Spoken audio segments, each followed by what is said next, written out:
আসসালামু আলাইকুম। আমি মোহাম্মদ ওয়াইদুল আল মামুন। আজকে আমি আপনাদের সামনে একটা সুন্দর গ্রামের দৃশ্য আঁকাবো। যে দৃশ্যের মধ্যে থাকবে নদী, নৌকা, শাপলা ফুল, নীল আকাশ এবং একটি গাছ এবং মাঝি নৌকা নৌকা করে তার নির্দিষ্ট গন্তব্যে পৌঁছাচ্ছে। এমন একটা ছবি আঁকাবো। প্রথমে আমি আই লেভেল দেওয়ার জন্য একটা লাইন টেনে নিয়েছি যেখানে হচ্ছে আকাশ এবং পানি একাকার হয়ে গেছে। দেন আমি একটা নৌকা এঁকেছি। নৌকা আঁকার পরে নৌকাতে একটা মাঝি বসিয়ে দিয়েছি যে নৌকা চালায়।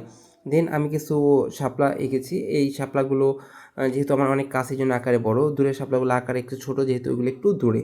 এটাকে বলে মূলত পার্সপেক্টিভ। কাছের জিনিস বড় হবে, দূরের জিনিস ছোট হবে। ছবি আঁকার ক্ষেত্রে এই পার্সপেক্টিভ অত্যন্ত গুরুত্বপূর্ণ। আপনারা ভালোমতো লক্ষ্য করলে দেখবেন একটা শাপলা ফুলের থেকেও মানুষটা কিন্তু আকারে ছোট। এটা কিন্তু পার্সপেক্টিভের কারণে হয় এবং আপনাদের আশেপাশে যতজন যারা পার্সপেক্টিভ বোঝেন তারা কিন্তু বিষয়গুলো বুঝতে পারেন। যারা পার্সপেক্টিভ সম্পর্কে ধারণা রাখে না তাদের কাছে মনে হতে পারে একটা শাপলা ফুল থেকে মানুষ কী কারণে এত ছোট দেখাচ্ছে। ওকে, এখন আমি আকাশে কালার দিছি। আকাশে কালার দেওয়ার ক্ষেত্রে কিন্তু আমি আমার কাছে যে কোবাল্ট ব্লু, পার্সিয়ান ব্লু সবকটা কালারই আমি মিক্সিং করে ইউজ করছি। আকাশের রং দেওয়ার ক্ষেত্রে কোন ব্লুটা আপনি ইউজ করবেন এটা আপনার একান্ত ব্যক্তিগত ব্যাপার। বাট প্রত্যেকটা ওয়াটার কালারের যে ব্লুগুলো আছে 3টা 4টা কালারের ব্লু দেখা যায়। এর মধ্যে কিন্তু এক একটা ব্লুর এক এক রকম কাজ। সবগুলো ব্লু কিন্তু একরকম না। এক একটা ব্লুর এক এক রকম ইফেক্ট দেয়, এক এক রকম কালার আসে। দেন আমি চেষ্টা করেছি দূরের যে গ্রামটা, ওই গ্রামটা কালার দেওয়ার জন্য। এটা ছবি একটা অত্যন্ত গুরুত্বপূর্ণ যে দূরের একটা গ্রাম, এই গ্রামটা আকাশের কালারের সাথে অনেকটা মিল থাকবে, যেহেতু ওটা দূরে এই জন্য মিল থাকবে। দেন আমি এখন হচ্ছে নিচে যে পানিটা আছে সেই পানিতে কালার দেওয়ার চেষ্টা করছি। আকাশের কালারের সাথে মিল রেখে পানি কালারটা দেওয়াই ভালো, কারণ হচ্ছে আমাদের পানিতে যে রিফ্লেকশনগুলো দেখতে পাই সেটা আকাশের কালারের সাথে মিল রেখেই মূলত হয়। দেন তারপরে পানির কালার কিন্তু বিভিন্ন রকম হয়। আমরা যেহেতু ছবি আঁকার ক্ষেত্রে একটা কমন জিনিস যে আমরা পানিতে স্কাই ব্লুই দিব, আসলে সবসময় পানি কালার স্কাই ব্লু হয় না। এটা আপনারা অনেকেই যারা সিনিয়র আছেন তারা কিন্তু বিষয়টা বুঝতে পারে, বাট যারা একদম জুনিয়র তারা কিন্তু সবসময় কমন একটা জিনিস যে পানিতে কালার দেওয়া মানে হচ্ছে আকাশের সেম কালারটাই পানিতে অ্যাপ্লাই করে দেওয়া। বাট তারপরেও যেহেতু এটা একদম ছোটোদের ক্লাস, এখানে কিন্তু বড়রা চাইলেও শিখতে পারে। তো এখানে আমি স্কাই ব্লু কালারটাই দিছি, যেহেতু এটা সহজ করার চেষ্টা করেছি, একদম স্কাই ব্লু দিছি।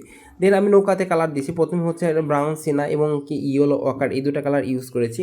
দেন আস্তে আস্তে আমি এখানে ডার্ক কালো কালারের মতো ইউজ করতেছি। বাট আপনাদের কাছে অনেকের কাছে মনে হতে পারে আমি কালো রং সরাসরি ইউজ করতেছি।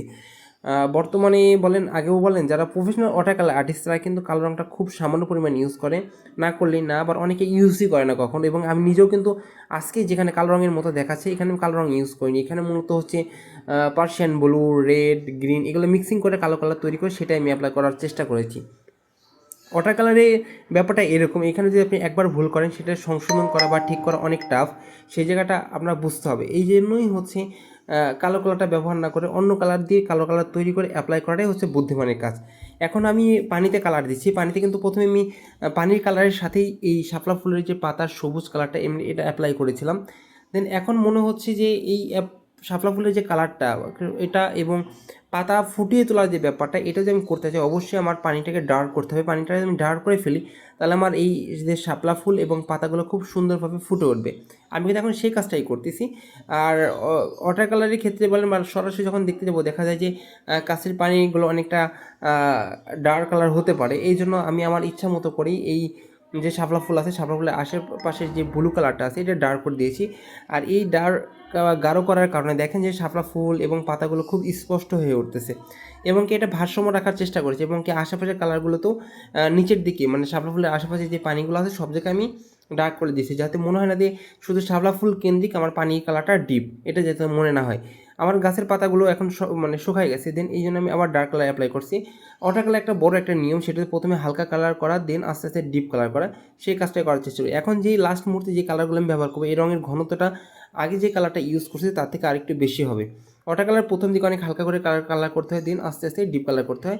আমি সেই কাজটাই করার চেষ্টা করতেছি এবং কি নৌকার রিফ্লেকশন দেওয়ার চেষ্টা করি। নৌকাতে যে মাঝি বসে আছে তার রিফ্লেকশনও পানিতে দেওয়ার চেষ্টা করেছি। আপনি যদি ভালো রিফ্লেকশন দিতে না পারেন, এটা যে পানি এটা কিন্তু যে কোনো সাধারণ মানুষ বুঝবে না। এই জন্য অবশ্যই রিফ্লেকশনটা অত্যন্ত গুরুত্বপূর্ণ। আপনি যে মাধ্যমে ছবি আঁকেন না কেন অবশ্যই রিফ্লেকশনটা দেওয়ার চেষ্টা করবেন।